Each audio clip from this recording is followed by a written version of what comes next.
नमस्कार, स्वागत है आपका न्यूज़ लॉन्चर पर। मैं अशोक वानखड़े लेकर आया हूँ आपका अपना कार्यक्रम द एक्स-रे। खबर कुछ ऐसी है और एक्स-रे से देखने के बाद मुझे इतनी सारी चीज़ें देखने को मिली, तो मुझे लगा कि आपसे शेयर करूँ। बात वही है कि कुछ दिन पहले, 3-4 दिन पहले मथुरा में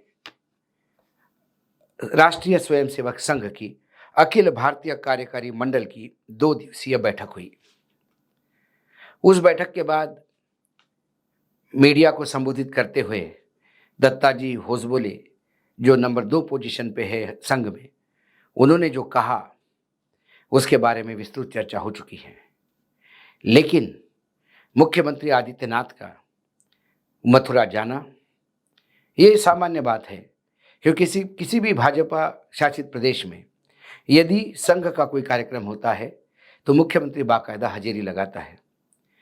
लेकिन यदि योगी आदित्यनाथ और राष्ट्रीय स्वयंसेवक संघ के सुप्रीमो मोहन भागवत जी एक कमरे में, बंद कमरे में दोनों इकट्ठा बैठकर 45 मिनट तक गुफ्तगू करते हैं, तो इसके मायने ज़रूर कुछ है।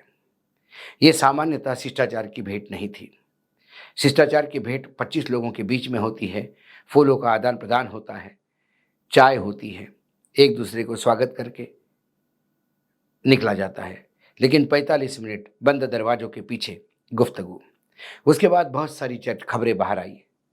उनमें से एक खबर बाहर ये भी आई है कि संघ अपने 100 साल जो पूरे करने जा रहा है, उसको लेकर योगी आदित्यनाथ ने एक प्रपोज़ल दिया कि जो अभी महाकुंभ का आयोजन उत्तर प्रदेश में हो रहा है, प्रयागराज में, उस महाकुंभ के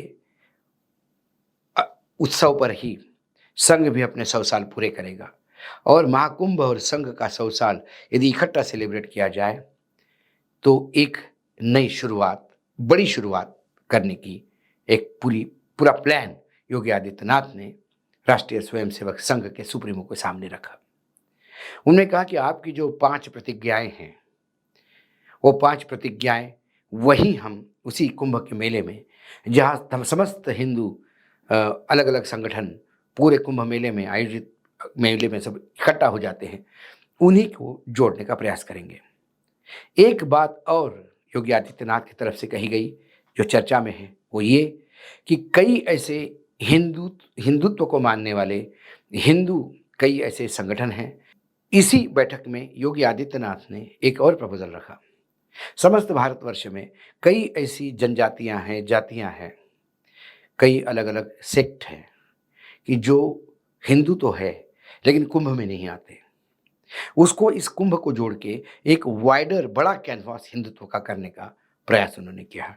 उसमें उन्होंने कहा कि खासकर लिंगायत समाज जो है, वो कर्नाटक में बहुत मायना रखता है और कर्नाटक ही नहीं, महाराष्ट्र का कोल्हापुर क्षेत्र में भी उनका एक वजूद है।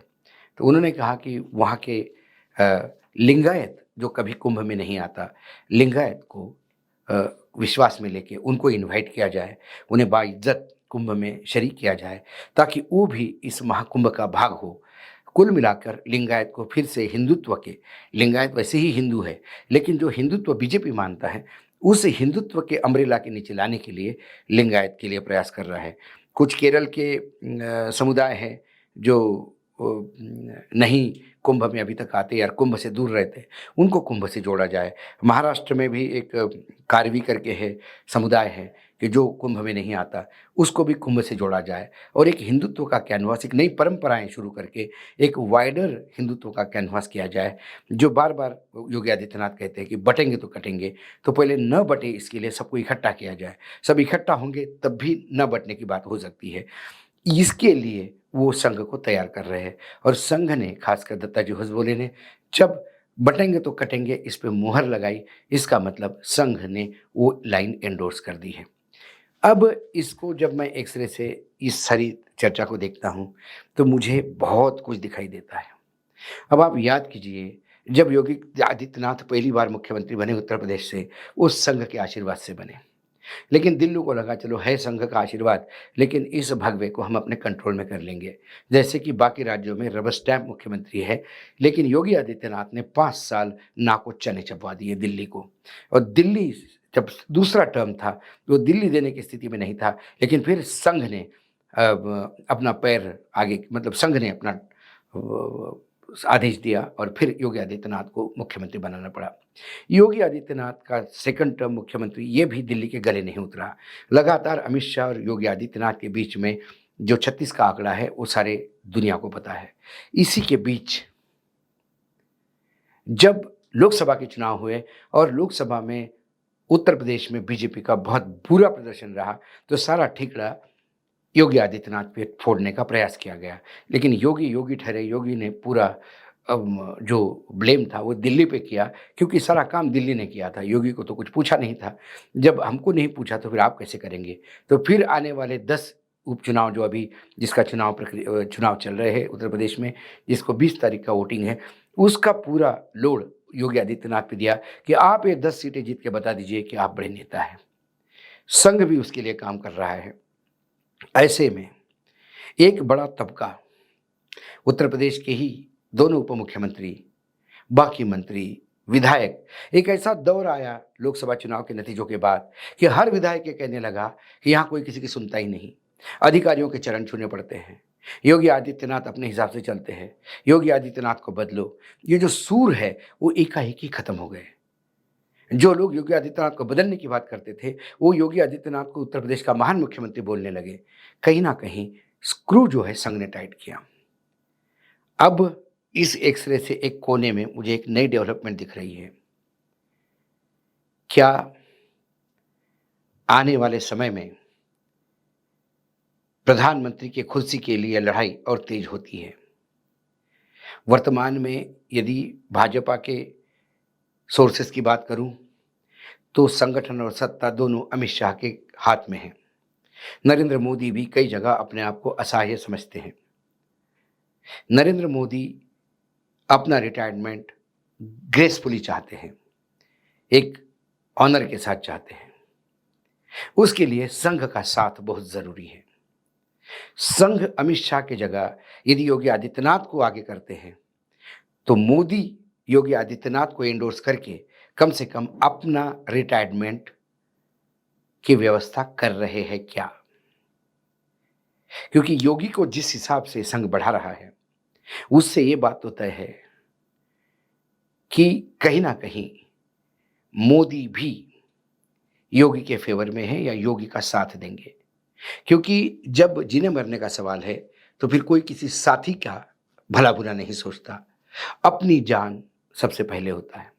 आपने बीरबल की वो कहानी सुनी होगी, बंदरिया की। जब बीरबल और अकबर में विवाद हुआ कि सबसे प्यारा कौन, अपनी जान प्यारी की बच्चा, अकबर ने कहा बच्चा, बीरबल ने कहा जान। और जब एक बंदरिया को अपने बेटे के साथ एक पानी के हौद में छोड़कर उसमें पानी छोड़ा गया, जब तक पानी बढ़ता रहा वो बंदरिया अपने बच्चे को बचाती रही। जब पानी कंधे तक आ गया तो बंदरिया ने बच्चे को सर पे लिया, लेकिन जब बंदरिया के नाक में पानी गया तो उसने अपने बच्चे को अपने पैरों के नीचे रख के खोद के बाहर कूद गई। तो यहां पानी नाक तक आया है, पैरों के नीचे किसको रौंदा जाएगा ये आप समझ ही गए होंगे। तो संघ का जितनी नजदीक बढ़ेगी योगी आदित्यनाथ के लिए, योगी आदित्यनाथ संघ के लिए मोहरे थे उत्तर प्रदेश के राजनीति के लिए, लेकिन इस हिंदुत्व के ध्वजवाहक को यदि वो प्रधानमंत्री के रूप में देखना चाहते हैं, तो फिर अमित शाह के लिए खतरे की घंटी है। दूसरी बात, योगी आदित्यनाथ के पास उम्र है, योगी आदित्यनाथ को कोई विकार नहीं, उनकी हेल्थ अच्छी है। ये कई चीजें हैं जो योगी आदित्यनाथ के प्लस में जाती हैं।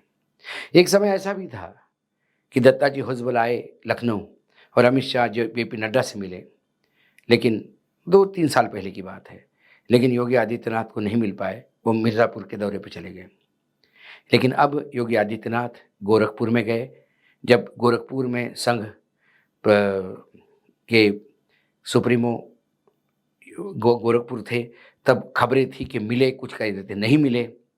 लेकिन मथुरा में तो रबर स्टैम्प मतलब स्टैम्प लग गया इस पे कि मिले। बाकायदा 45 मिनट बंद कमरे में मिले।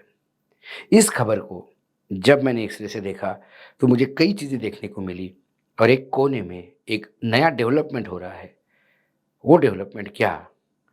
योगी जी मोदी जी के बाद आएँगे? क्या अमित शाह का पत्ता कटने वाला है? कम से कम अभी तो दिख रहा है।